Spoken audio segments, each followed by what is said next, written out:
Alright, legends, it's time we pick our new creature that's coming to the center in Ark Survival Ascended. And well, there's actually some great choices here. I won't tell you what I've ordered mine in, but as you can see, here's the vote here with all the 10 creatures. And if you don't know how to vote, make sure to click on the link in the thing. Go vote for your favorite creature so you can get your creature in. But you normally put your favorites at the top, your least favorites that you don't want in at the bottom, and then the middle can be whatever you think fits there. Normally, I grab my top, I always do my top 3 that I really want, and the least 3 down here, and then the rest is kind of just a mix match. But I won't show you what I got, but let's go over them. First with the Bajadasaurus. Bajadasaurus, I think that's how you say it. This thing looks kind of, it looks like an Macronyx, but kind of bulkier and stuff. A lot of the votes in here are, what's called sea creatures, but this is one of them that's not. It has a sexual dimorphism, with the male being more like an Macronyx, while the female has it kind of like a sail fin. Kind of, I'm thinking Pokemon here, the Amoris, whatever it is, the actual thing. If you know, you know. Remember, everything that is said within the descriptions from the like fan submissions here is to be taken with a grain of salt, 110%. So while the Bajadasaurus is notorious for its extreme territorial behavior, even to most peaceful creatures, most apparent about the Bajadasaurus is that some have sails along their neck, while some have horns, which the males have horns, females have the sails. This is how they kind of, where you got sexual dimorphism. Which is kind of interesting. Will that happen if this gets in? I don't know. But they also said they like to be hanging around water, which is kind of cool. But yeah, so as you can see here, you got the female has like these big ass sails, while the male has the spines. So basically what they're saying is that like the males are very territorial and will fight with others, while the females have these neck sails, which kind of act like the scare roar from the UDs, or the scare roar from your cinema crops kind of thing. It's kind of like that, but bigger. And that's what I'm getting for what they're actually giving off from this. Oh, this is one thing they brought out, is that taming is different. Here, they say here, taming is different between the genders. Females get close enough to where the female will flare its sails at you and then drop some fiber. At 50% taming, you can now hand feed her the fiber, and this will give you more percentage than just dropping it to her, right? Which is kind of interesting. It's like this kind of build of trust. Like, she's trying to scare you off, but you're like, here, have some food, and she builds trust over time, which is kind of cool and an interesting way for taming, which I think Ark could use. And while the males, you have to go in while 2 males are fighting and help the male injure the other male that you do not want to tame. When it reaches 20% health, it will run off. The winning male will then approach you before attacking if you do not have medical brews in your inventory. Oh, that's kind of interesting. So you got to feed them medical brews to heal it up, to tame it. So that's kind of interesting, but there's more in here, like resource harvesting behavior, very herbivore, interesting creature. But yeah, let's jump over to the next one. We have the giant hermit crab, the Mesopara, oh god, I'm not even gonna say that full name, but the giant hermit crab. This thing, actually, the dossier that they put out here is insane. They're suggesting that it has different shell types, so each shell set is different. So you got like the middle set here, which I'm guessing is like giving the ability, as it says, to destroy rock, wood, obsidian, and more by punching them. Good for collecting resources for yourself to get more resources for shells. I'm guessing you make the shells, it's like the saddle is like the shell that you make, is what they're insinuating for. Also got the obsidian set, which is to go aggressive with your crab. It gives the best defense, and the claws can inflict bleeding. That's kind of interesting. So this, I have a feeling if they brought this crab out, they have to do the, like, it would be sick to have these different kind of cell shits, because it gives you different like uses from them. This has got like the biotoxin one, which I guess is good for inflicting torpor. You got the crystal set, which is perfect to avoid creatures or even protect one because of its long spikes that inflict high knockback. Interesting. And then that says the Great Escape, that these crabs can ditch their shell and go super fast, which is kind of cool. The method they are suggesting is that you need to find a hermit crab, but how does one do that? The hermit crabs spawn at the beach, deep oceans, and always in groups. This could be a problem for taming, don't you think? Well, not exactly. After finding your crab, you need to hit the shell, scouring it, and making it hide inside its shell. This is important because when the crab is hidden after being scared, it won't come out of its shell unless the shell is attacked or after a long time. So you'll be able to tame one separately just fine. Okay. While it's hidden, you have the chance to get close, hit its shell a few times with your metal hatchet. This will eliminate a bar of a few that will show above the crab in the tame process.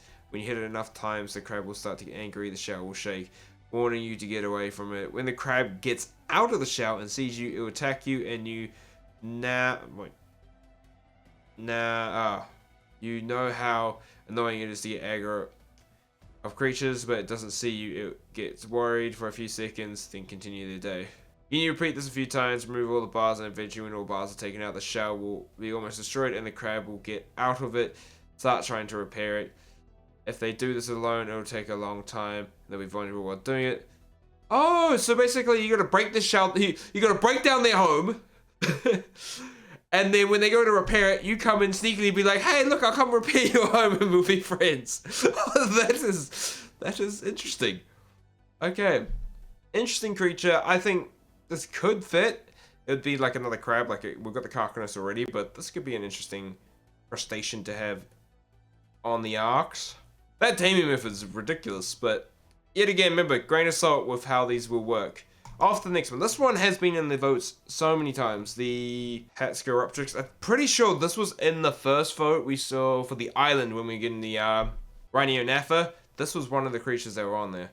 The giant, another pterosaur, kind of like rival the Quetz. Interesting. Like a majestic, surprisingly very common creature on this arc is what they're saying. A tamed one of these would be your best friend, good for hunting buddy and loyal defender. As I've seen used for this magnificent creature is one that carries 2 survivors, so dual saddle, cool. With a machine gun turret is what they're suggesting. Ooh, so basically it's kind of taking what the Tropio with the rocket saddle thingy, kind of like, well, yeah, and putting a minigun on it. So it's kind of like a flying Andrewsarchus, basically. But instead of 1 player, you can have 2. So you can have 1 person controlling, 1 person shooting. So it's basically like an attack helicopter in a sense, which is cool. So they've got 2 different taming methods here. The first taming method is quite horrific.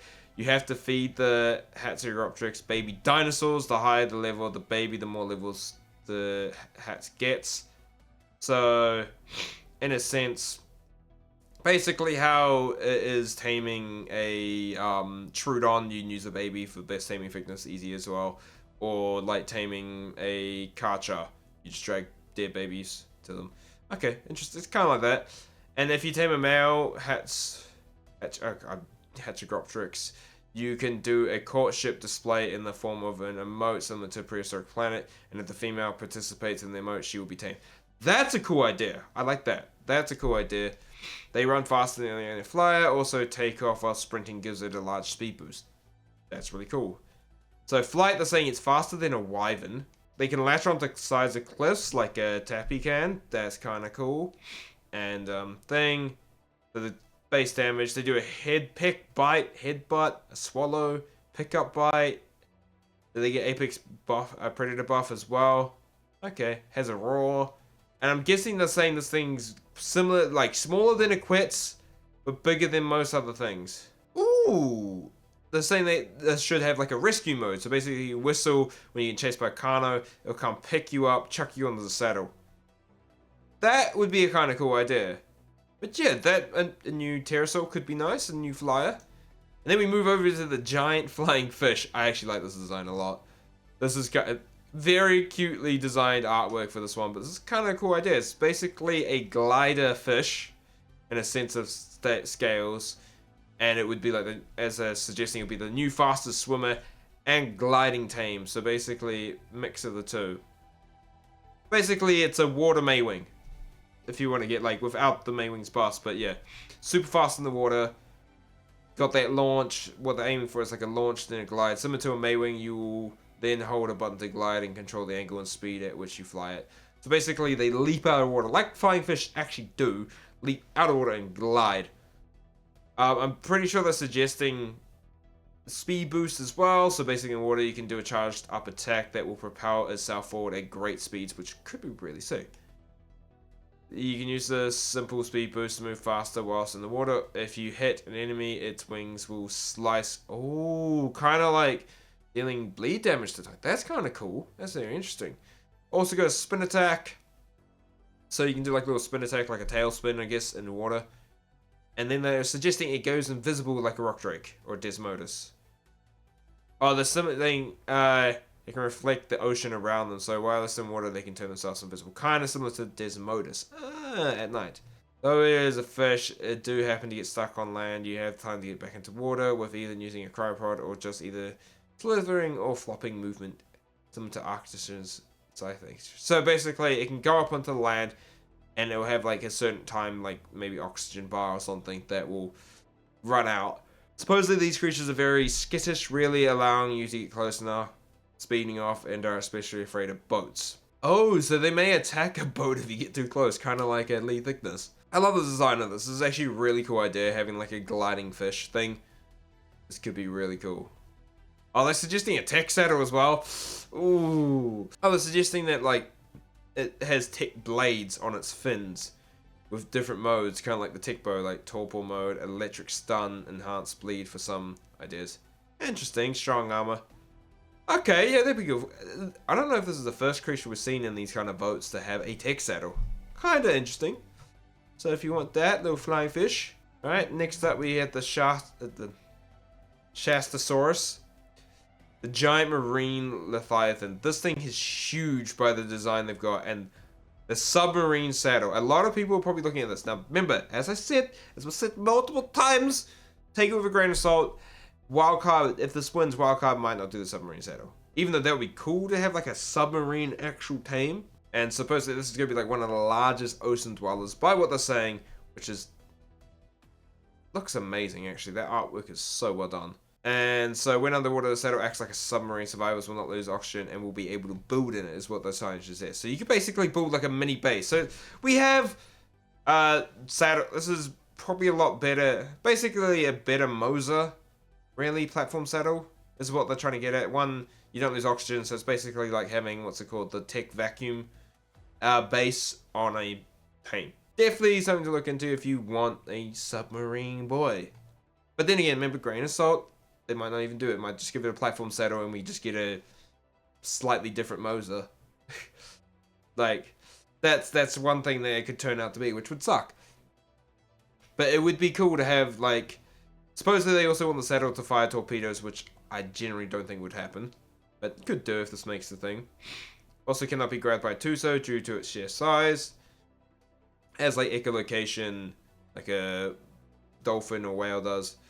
Oh, they're suggesting if the Shasta surfaces, the saddle transforms into a whaling ship, where the submarine dome disappears and opens up to reveal harpoon guns. That these guns are manned turrets that come equipped with metal wiring attached to.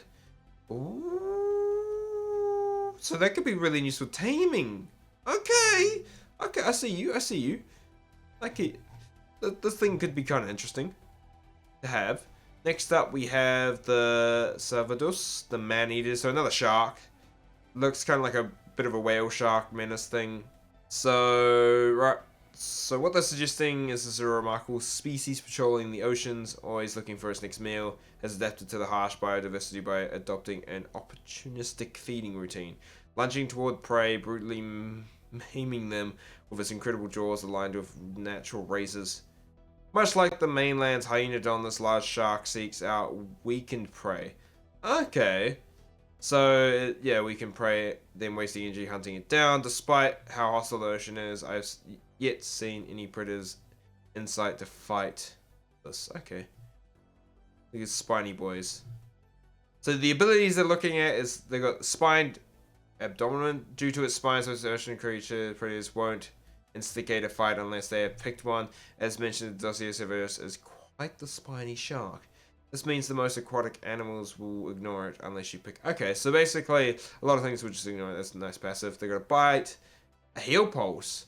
Ooh, but it requires ammo to be used. While holding a target in Salvador's mouth, the right click becomes a tail smack, then uses the target as a projectile, launching them. What? Okay. Yeah, okay, interesting. Switches the healing type and the food consumed. Depending on the healing type, the AoE does a different healing value. Look at the chart. So they're all like different value of healing per health. Also giving a grab, so basically this works a lot like a Megalosaurus grab. Ooh, so an underwater Megalosaurus grab. I like that. That could be cool. And then they also have Gill Empowerment, which is 10% damage increase. Allies are given this buff through the latch attack from the Salvadoris. Does not stack. Oh, you must instigate a feeding frenzy on one of your tames. To do this, you will make a chum bucket tainted by narcotics. Ah, I like that. I like that taming method. So basically, it's a sacrificial taming method again. You will want a creature you can latch onto. Imagine using a Basilo for now. Once found, dismount your Basilo and use the chum bucket on your Basilo, inviting the Salvadoris to believe your tame is wounded, where it will latch onto the target and thrash. Once it's thrashing, the narcotic chum will filter through its gills, exhausting it and eventually leading it to pass out. That is a very, very well thought out taming method. I like that. I like that a lot. That's cool. But yeah. Another Sharky boy that we can add to it to rival the Megalodon. It could do well. It could do well. Now here we have is the killer whale, which the Orcus centaurus is basically a killer whale. Big boy whale. Taming, they're saying that the Orcus young Orcus that swim around the beaches or rafts can be passive tamed by playing with them. Okay, so kinda interesting. So you go after the young. Orcus will try to come closer to your survivor and ask for a special item. Depending on the item, you need to activate a specific emote in front of the young whale. If it worked, the whale jumps out of the water and after some time asks for the next item. These items could be trophy drops. Okay, interesting. Bit of a passive taming minigame kind of thing going on. I like it, I like it, I like it. Okay, they got rid of this ability because of some feedback. Okay, so add an XP sharing ability to still have something that interacts with young creatures. Okay. So an XP sharing ability is what they're saying right now. Kind of like the Lystro, but instead of sharing it, yeah. Okay. Okay, I get that.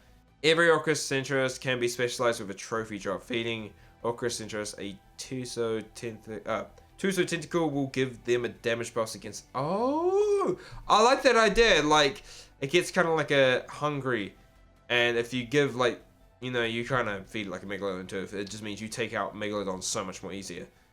Okay, so it's like buffing it based on what its thing. Interesting. Ambush can ambush out of water and try and grab nearby flyers. I've been wanting a creature that does that. That's a really cool ability, and it's something that I think the Megalodon should have, is be able to just propel itself straight out of the water and grab like people flying too low to the water. You can just rip them off their tame. I think that would be such a great idea. And they also added echolocation, which could, yeah, sending echo to mark creatures. So they're saying using trophies again, use a echolocation to like mark a creature wider radius than would be affected by damage. Okay, interesting. And a mobilizing sound. Ooh, that's kind of interesting. Well, it could be cool to have a killer whale, but I kind of do want something no. So if you want the killer whale, that could be a good vote. Interesting creature. I do like the jumping out of the water idea, the ambush ability. That is something that normal ark creatures need. I know ark editions have the Xanthus and they can kind of do that, but yeah, normal ark creatures like the Megalodon should have that ability already. Now we've got the giant lobster. Crustacean Central, mate. A giant lobster. Okay. Just when Ark's oceans weren't terrifying enough, I come across the oversized lobster. So basically what they're saying, this is literally the underwater Daedon healer, which, to be honest, would be nice if we had more underwater bosses other than Moda. Having an underwater healer could come in handy, definitely. So yeah, it's just it's literally just an underwater Daedon, tanky, got something, but to tame it, you need to let the giant lobster grab you with its claw before it stabs you with its sharp claw. Feed it extraordinary kibble where it will drop you and become passive for a little bit before becoming aggressive again. Repeat until tamed. Basically, you're sacrificing yourself, your body to it. A blue lobster has a 1% chance to spawn in the wild in place of a regular red lobster. I made it funny. It can heal much more than a regular lobster, but it also has the unique ability to launch a powerful pistol shrimp, like stunning punch. Ooh! Cannot be spammed. Okay, that's kind of interesting. Like having like a rarer version that can be found, kind of like a unicorn. Like, you know, the unicorn has like one unicorn can spawn on a map at times, but it doesn't get any special abilities compared to the normal Equus, but this does. So yeah, that's kind of cool. I like the giant lobster. If you like the giant lobster, make sure to put it at the top. Okay, we've got 2 more to go through. We've got the Nothosaurus, which is basically a giant sea lizard, and this design is absolutely beautiful. This concept is sick. So it's a marine reptile which can go, I guess, lives on the beaches in packs, is what they're saying. Go in and out of the ocean.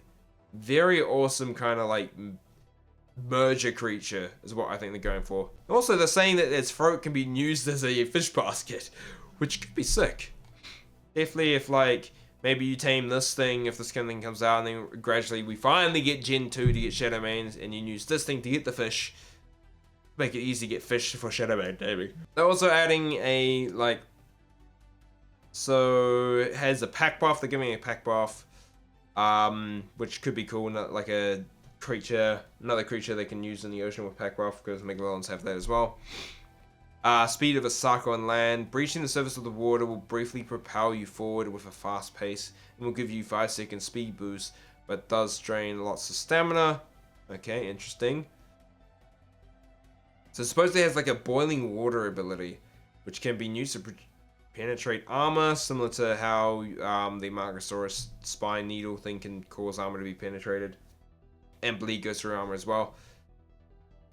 When they're offered in packs in groups of 4+, they will have a pack roar that gives a fair debuff to sea creatures. Okay, bit of a UD debuff or a mammoth debuff there.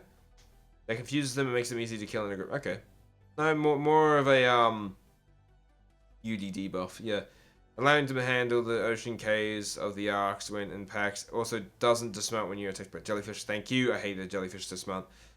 Boiling mist on land, though, foe will spit out piping hot mist that will blind foes. Ooh.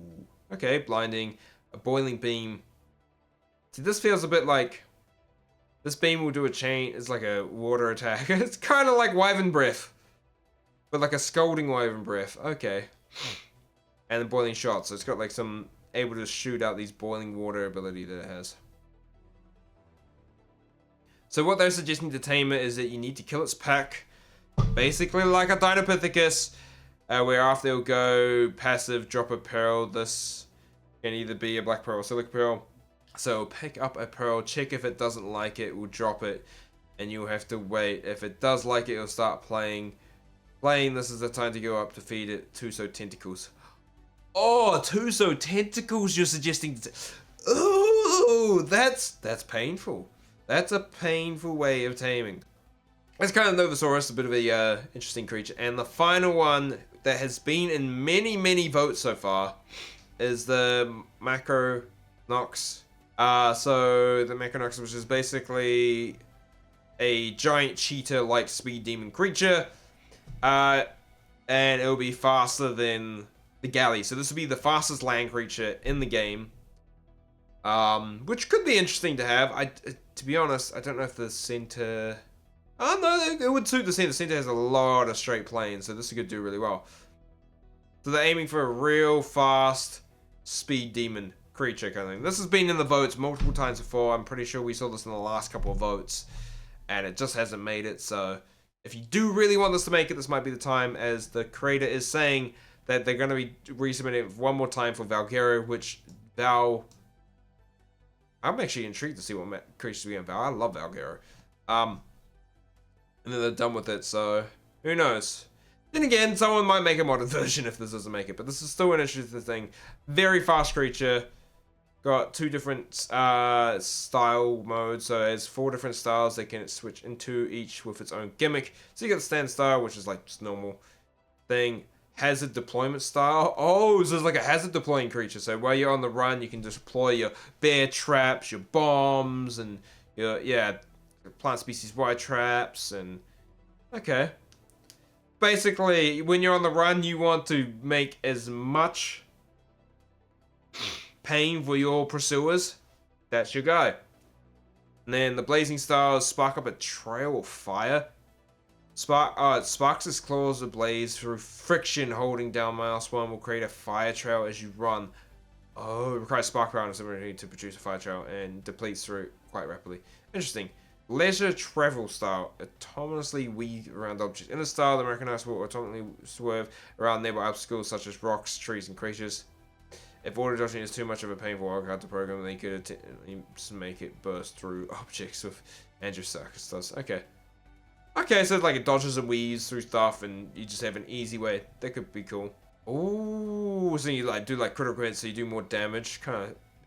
But then if you do it, mistime it and hit the rear bar or you stop sprinting. Okay, it's like a sprint attack, kinda like a griffin attack, you know how you get that speed dive claw and you do more damage, but this one's kind of timing based. It's a bit of a skill based attack, which I kind of like. I feel like a lot of these creatures could use with some skill based attack. It would kind of allow for like really cool PvP definitely for the PvP peers. Like having the creatures instead of just being a button masher or like something like that adds some skill to certain creatures. That could be an interesting thing to implement to other creatures. Maximum boost so it can run across water. Okay, mate. Becoming a tech suit runner. It has the drift ability as well. Kind of like an Andrewsarchus, so you can drift and turn, stuff like that. They're also saying you clamper, so you can like bounce off walls. That's a cool idea. Like you kind of propel yourself off a wall to get more speed. Installation boast as well. Kind of like an otter. They're also suggesting a tech saddle. Which, that tech saddle looks sick. The design of that is real sick. And taming is basically you have to tame a baby, hiding in bushes or tight corners in the wild, shy of everything they wanders. Players must approach carefully and repeatedly feed it to gain its trust. But beware of its parents which lurk around the vicinity. Should the baby be startled, its nearby parents will immediately attack. Woo! And so if you stuff up, you're dead. I like that. I like that kind of taming methods. It adds some kind of risk for reward kind of thing, because if you go for it, you get it. And you do it successfully, you got the risk. But if you fail, man, that risk, it's gonna hurt. But there you go. There is the 10 new creatures that potentially could be coming to the center. So make sure to go down in the description bar. I'll leave a link to the vote. Vote the creatures the way you want them. Remember, just click and drag whatever one you want first. Wrap them around. Make sure you put the top 3 that you really wouldn't mind having in the game. You put your top one first, right? And then the second and third. You always do those ones. And then your last 3. Always put the last 3 that you definitely do not want to be joining the ark. And you're like, nah, I don't want that creature at all. I don't want that. I don't like it. You put it down here. And then the middle, you just put in an order that suits you, in my opinion. So with that, that's the center votes, people. See you guys all in the next video. Bye.